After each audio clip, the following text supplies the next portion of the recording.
populist candidate Jair Bolsonaro beat the leftist candidate in the first round of voting in the Brazilian elections. The second and final round takes place this weekend. And to discuss it, I was delighted to be joined by Filipe G. Martins. He's a political analyst specialised in forecasting and a professor of international politics. He's worked at the US Embassy in Brazil and he is the director of international affairs of PSL, which is Bolsonaro's party. First, I asked Filipe to explain how the political and economic situation in Brazil over the last 10 years helped fuel the rise of a populist candidate like Bolsonaro. Yes, we should go way back than 10 years ago, but I know we have a little bit of time. So going back 10 years ago, or maybe 20 years ago, all we had was the left. So we didn't have any conservative movement in Brazil. We didn't have any right-wing party in Brazil. We didn't have any right-wing politician in Brazil.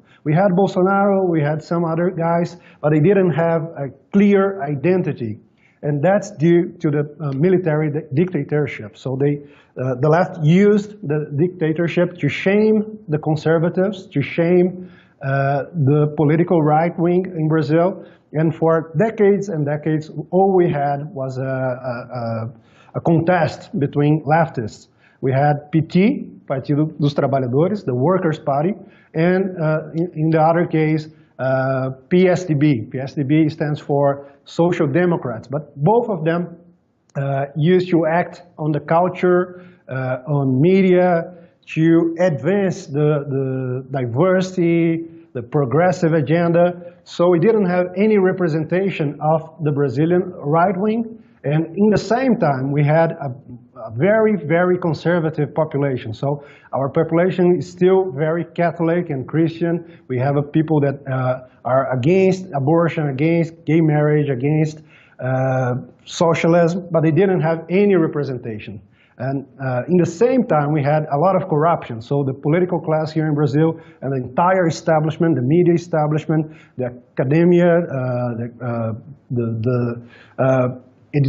editorialship, they all are leftist and very corrupt. So for a long time, we didn't have any voice. And when we had the internet, so we started to work on critics, and we start to work on means of fighting the left. And here we have to mention a guy that was key for what's going on right now in Brazil. That's Olavo de Carvalho. Olavo de Carvalho is a professor, a philosopher of thousands and thousands of Brazilians, and he we can say he is the father of the Brazilian conservative movement. So before Olavo, we didn't have anything like a right wing. Even Bolsonaro and his children say they came after Olavo and they backed Olavo's ideas, and that's why we are now having all this enthusiastic about your work and the work some other guys do in the US and in Great Britain and also in Europe. So we have a lot of demand for change and also for a creation of a conservative party that's now underway. PSL, the party I'm a director of international relations, and also the party of Bolsonaro, has elected 52 deputados, 52 congressmen. And before that, in the last election, we only had one. So we went from one deputado, one congressman, to 52. And that's a big part of the story that's going on right now in Brazil. Now, the Western media portrayal of Bolsonaro is of this horrendous right-wing military figure who hates women and gay people. In fact, there was a big article in The Guardian on Thursday by Noam Chomsky and other intellectuals saying that Bolsonaro threatens the world, not just Brazil's fledgling democracy. They even claim his supporters were behind 70 violent attacks after the first round of voting. Just how far removed is the Western media portrayal of Bolsonaro from reality? Well, I would say it's as far from reality as it can be. Bolsonaro is none of those things the corrupt media and the establishment media has been calling him. He's not a dictator, he's not an authoritarian figure, he's not a homophobe, he's not a bigot, he's none of those things. So I would say he's indeed a threat, but not a threat to democracy. As you know, he had an attempt of assassination. He suffered an attempt of assassination, an attempt on his life perpetrated by a left-wing activist on the eve of Brazil's Independence Day, I believe has signaled that the crime syndicate that has been running the country is in panic mode. So he's a threat to the crime syndicate. And his popularity, as you might have been seeing, his being received in airports by huge crowds. Every time he goes on the streets, he's also received by huge crowds. Everywhere he goes, he's followed by a huge crowd. And that's due to his fight on crime, his fight against crime. His stance is to fight crime along its whole spectrum, from everyday crimes such as street robbery and rape, organized crime, which here in Brazil includes drug trafficking with all its linkings to terror networks and other criminal organizations worldwide. So here we have PCC, Primeiro Comando da Capital. It's like the first command of the capital, the first command of São Paulo, it will be. So it's a very organized crime organization that has links to Hezbollah, Hamas, and a lot of Islamic terrorist groups.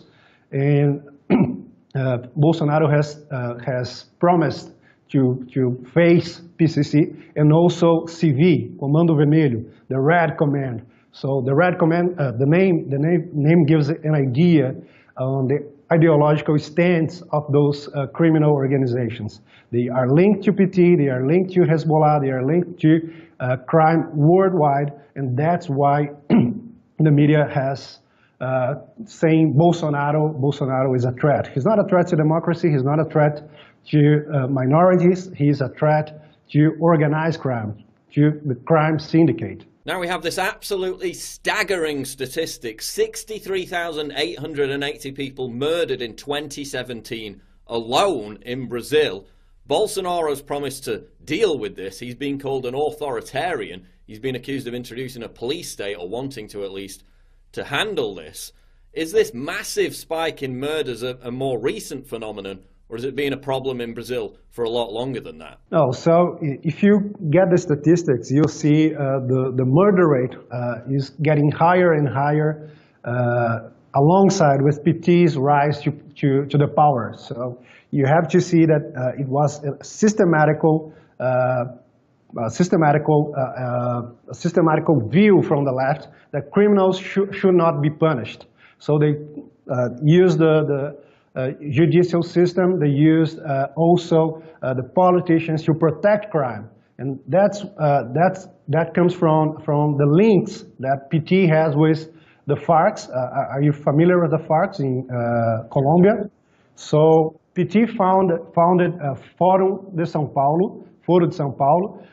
It's São Paulo's forum. It's an organization created, in the words of Lula, our former president, to build in Brazil what was lost in Brazil and Latin America, to build in Latin America what was lost in Eastern Europe. So it was built between 1991, 1992, and the idea was we need to rescue communism from what was left in the Eastern Europe. So the idea was to connect all the organizations, be it parties or even criminal organizations in Latin America that was aligned with communism ideology. So it was put forward by Lula, by Fidel Castro, by Hugo Chavez, and a lot of fellas here in Latin America that had the same idea to build here a huge country that would unite Venezuela, Brazil, Cuba, all those countries, putting forward a communist ideology, a socialist ideology, to, in the end, go after the U.S. and defeat U.S. So it was Lula's dreams, Fidel Castro's dreams, and also Hugo Chavez's dreams. And with this link to the FARC and other criminal organizations, they they built a system to protect criminals here in Brazil. And so they got to power, and criminal murder rates, also rape, robbery, they just exploded. And that's part of why Bolsonaro is so strong and so popular here in Brazil. Now that's interesting that you mentioned the rape rate exploding and Bolsonaro having a plan to deal with that. Because of course he's portrayed in the Western media as this gross misogynist, this woman hater. In fact, there was a comment he once told a congresswoman in 2014, "I wouldn't rape you because you're not worthy of it." That was his comment. But then again, 42% of women intend to vote for him. So how do we explain this supposed portrayal of Bolsonaro as this gross misogynist when he has relatively large female support still? So starting by the declaration that he would not rape that woman because she didn't deserve it, they were actually arguing she was protecting a guy that just had raped a girl, like an entire week. The guy spent raping the girl, and then he cut her head off. And Bolsonaro was saying that that guy should go to jail, and the other congressman was saying, no, he doesn't need to go to jail. He's just a kid. He didn't know what he was doing. The guy was 17, if I'm not mistaken. And then Bolsonaro was arguing with her, and then she called him a raper. And then he said, no, I'm not a raper. And if I was a raper, I would not rape you because you don't deserve it. Now, that's an absolutely fascinating example of how the Western media completely strips out the context, because all we've seen in the Western media is this quote on its own with zero context. "I wouldn't rape you because you're not worthy of it." They don't tell you the backstory, which you just explained, that he's literally wanting to prosecute a rapist. He's responding to an insult, the congresswoman calling him a rapist, which is a far worse insult. None of that context ever appears in the Western media when they use this quote to smear Bolsonaro as this evil, woman-hating misogynist. That's just an absolutely fascinating example of how much they hide, how they strip out context, how they strip out meaning to demonize people for these kind of comments. And on that subject of comments that may be being taken out of context, there's another one about minorities, which is apparently Bolsonaro said, quote, "Minorities have to bend down to the majority. The minorities should either adapt or simply vanish." He was talking about indigenous lands in the Amazon rainforest, and this is another big controversy or criticism of Bolsonaro that apparently, and Time magazine reported on this recently as well, he wants his business associates, or he wants to pave a highway through the Amazon rainforest. How accurate is that criticism? Yeah, so when he talks about minorities, he's not saying he will, that quote is very strong too. The minorities have to bend down to the majorities, but what he's saying actually also has a context. So when he say that, he said there's a basic point that no minority has a strength in its own. All its strengths come from the dominant class. What he was saying is diversity paradise is the absolute and unstoppable power of the dominant class and the perfect tyranny. What he was saying basically was the minorities here in Brazil only have power when they are backed by billionaires such as George Soros, such as some of our own billionaires here in Brazil, also by the establishment media. And what he was saying was, our conservative values, the Brazilian values, needed to be respected. They need to be, they need to have a place in public debate, because as I was telling you earlier, there's no place for conservatives in establishment media. It's not even like in the US where you have Fox News and other channels. We don't have any channel here that gives space to conservatives such as myself, such as Olavo de Carvalho, such as Bolsonaro. We have to go to the internet, the social media, Facebook, Twitter, YouTube. We don't have any space on establishment media. So what he was saying was, we need to respect the values of the majority. We have 91% of the Brazilians are Christians, and you don't have any Christians in the media, in the academia, and any of those establishment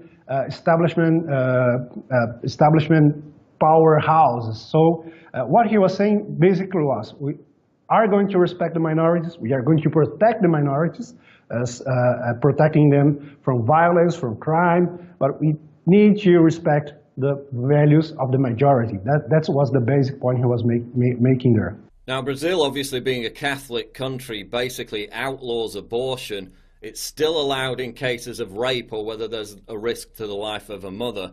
But recently the Supreme Court said they would consider allowing elective abortions up to 12 weeks of pregnancy.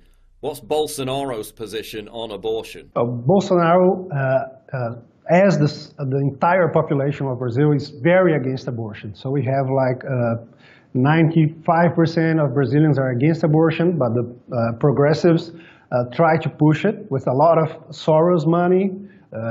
We have a big pro-life movement here in Brazil, linked to Catholics, linked also to evangelicals. But not only evangelicals and Catholics are worried about abortion here in Brazil. We have a lot of atheists, we have a lot of people that are not even doesn't even have a religion, and that are worried about abortion here in Brazil. Soros has been putting a lot of money here in Brazil, not only to push abortion, but also to push as we call here, the gender ideology, the gender theory, pushing that on schools, pushing that on universities, pushing that on media, and we are reacting to that. That even led George Soros himself to complain about Brazil. He said, "Oh, I'm not sure what's going on in Brazil, but people there are making dangerous movements, as he called it."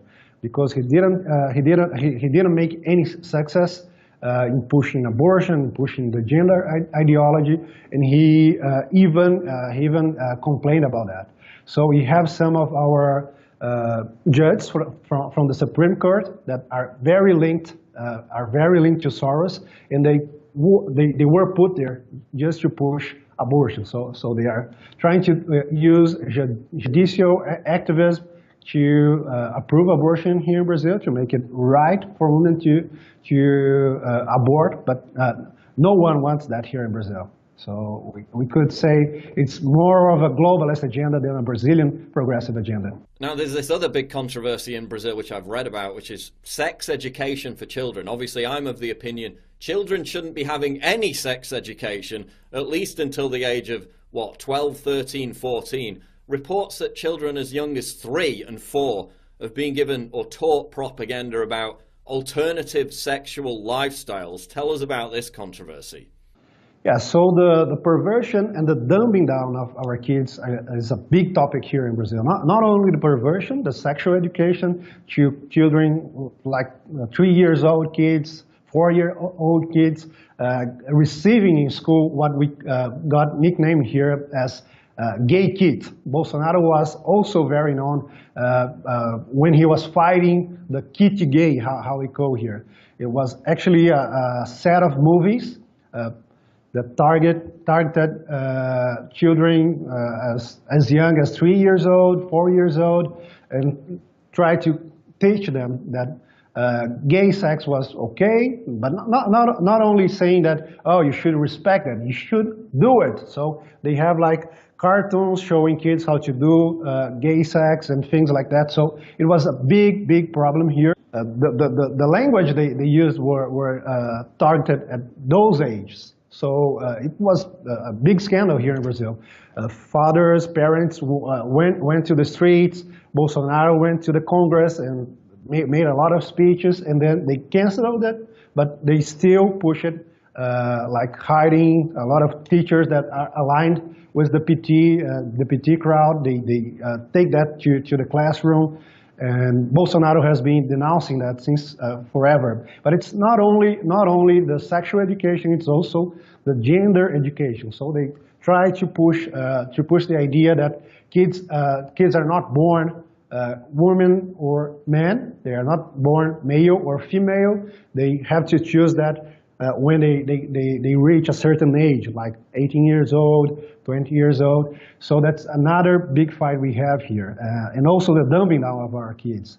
If you get the statistics, we are not only killing our people, you got there, the murder rate is like 7,000 in the last year, but also we are dumbing down our kids, we are dumbing down our people, because if you get like the PISA test, that tests our capacity to read, to write, to do basic operations in mathematics, we are like in the last group. So like with countries that are much more poor than we are, And that's a big problem here too. And Bolsonaro is promising to fight that too. And that's one other motive why he is also very popular here in Brazil. Now, expanding this out into the wider conservative movement in Brazil, BuzzFeed, of all people, not a right-wing organisation by any stretch of the imagination, had an article this week entitled "YouTubers Will Enter Politics, and the ones who do are probably going to win."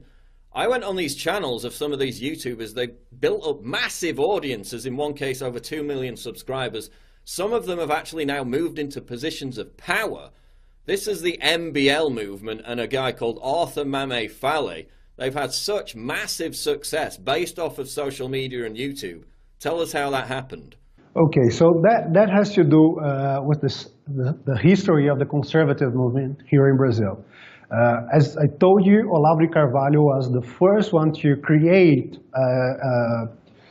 a conservative identity for Brazilian conservatives. He was not only coping, he was not only mimetizing American conservatives, British conservatives, he was creating his studies, his ideas, and spreading these ideas among young people. A lot of them went to YouTube, a lot of them went to the streets, and MBL got in the story right there. So in 2014, we had a huge electoral fight between PT and the opposition.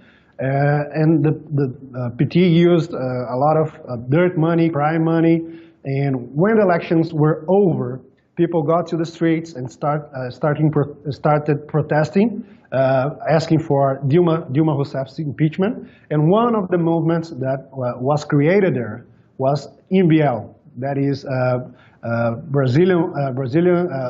liberal Brazilian movement. So liberal here doesn't have the same meaning as the US. So we are talking about classical liberals. They are classical liberals. They defend free market economics. They defend the ideas of Milton Friedman and also other economists such as Mises. And MBL got in the story right there. In 2014, they created a big movement alongside with other movements such as Vem Pra Rua, Revoltados Online, and a lot of other movements that asked for Dilma's impeachment. And she got impeached like in 2016. So MBL used YouTube and the social media to channel its message.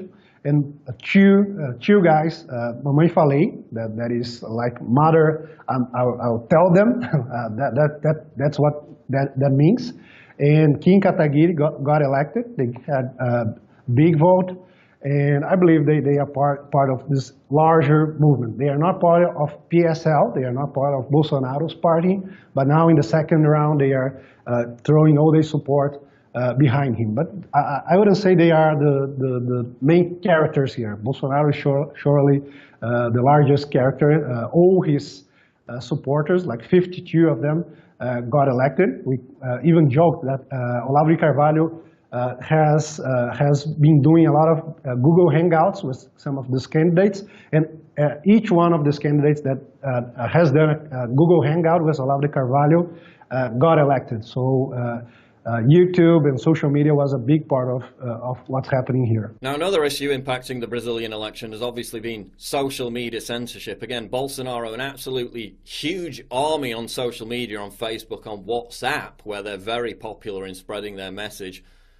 I call it election meddling when these big social media giants, these big corporations, ban and censor people under the justification of preventing election meddling. They're the ones actually doing it by banning these influential people. Tell us about the problems you've had, that the Bolsonaro campaign has had over this recent few weeks with social media censorship. So from time to time, we get our accounts blocked in Twitter, Facebook, YouTube, even Bolsonaro's children themselves. One of them is a senator, and he got his WhatsApp blocked. He also got his Twitter blocked. Olavo de Carvalho got his Facebook blocked by like 30 days, running on the elections. So it was a big platform for his ideas, a big platform for the defense of Bolsonaro's platform. He was just blocked. And then we complained, we went to the streets, and Facebook said, no, we can't do anything. He's spreading fake news, and they didn't have any evidence on that, any proof that he had shared fake news. He doesn't share fake news, but they blocked him.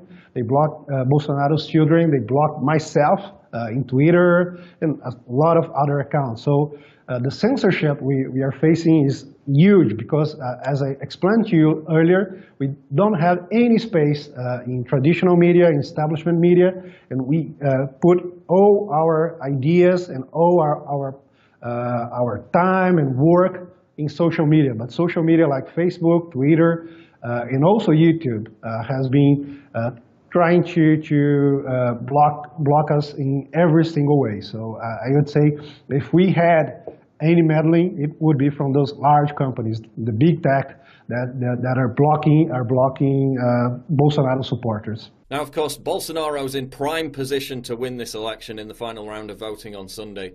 What do the latest polls say about his chances? And then how does this bode for the wider populist movement in terms of it expanding across South America and also globally? Sure. The polls are great. Even in the first round, Bolsonaro has said he would have won if it was not for the frauds in the digital polls. So we have a very problematic system here in Brazil. I used to work for the electoral court, so I'm very familiar with the process. It's not transparent at all. The Brazilian population doesn't trust those polls, and Bolsonaro has said, oh, if there wasn't any kind of meddling, any kind of fraud, I would have won in the first round. And we believe it's true because we have a lot of videos and other proofs that there was at some extent, some fraud. For the second round, Bolsonaro is clear the favorite. He has something like 6% against 4% of Fernando Haddad, his contender. And I believe he will win. In 2016, I wrote a piece saying the second round would be between Bolsonaro and Fernando Haddad. And people say, no, Bolsonaro won't be there. He doesn't have money, and he doesn't have money. He doesn't have a party, and he indeed doesn't have a party.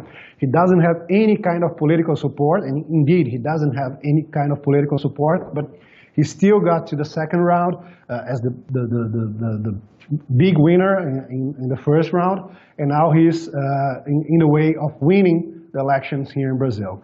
About the populist movement, I would say that in Brazil, people have a problem with the populist term. Here in Brazil, populism is linked with the left, more like the demagoguery, the lies the left tells to people.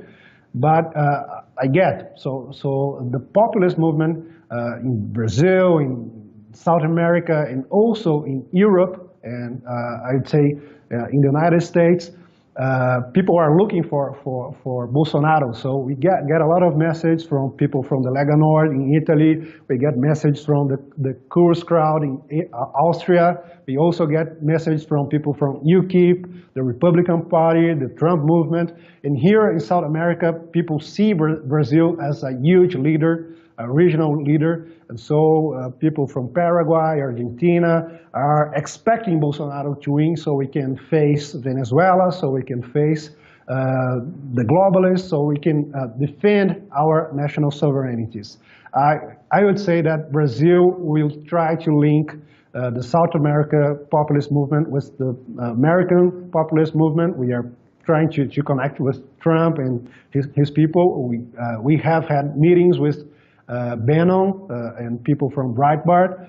We also have had meetings with people from the Lega Nord, from Kurz and other populist movements around the world. So I believe Brazil will be a large part of what's going on in the world right now, and Bolsonaro will have a special place in the history we are writing against globalists. Okay, we'll wrap it up there. I mean, just to finish, there's so much enthusiasm. I've never seen so much enthusiasm out of a people, out of one particular country, than I have with Brazil. Just the sheer volume of messages I get across every single platform, the sheer volume of enthusiasm that pours out of that country. yearning for genuine change, and it looks like that's what's going to happen, for better or worse, depending on your standpoint, when Bolsonaro takes victory in this Sunday's election. Thank you, Paul. I believe this will be a big success in your channel. As you said, people in Brazil are very enthusiastic, and I would say that comes from our need more than any national character or anything like that. We are happy people, but we are also in need of change here in Brazil. We need to build a conservative movement. We need to build an establishment movement. We also need to build an un-globalist movement, and that's going on right now. It's very exciting. So thanks for having me. Thanks for listening to me. I believe this link between populist movements in Brazil, in the Great Britain, and the entire world is very important in this moment. So thank you for having me and listening to me.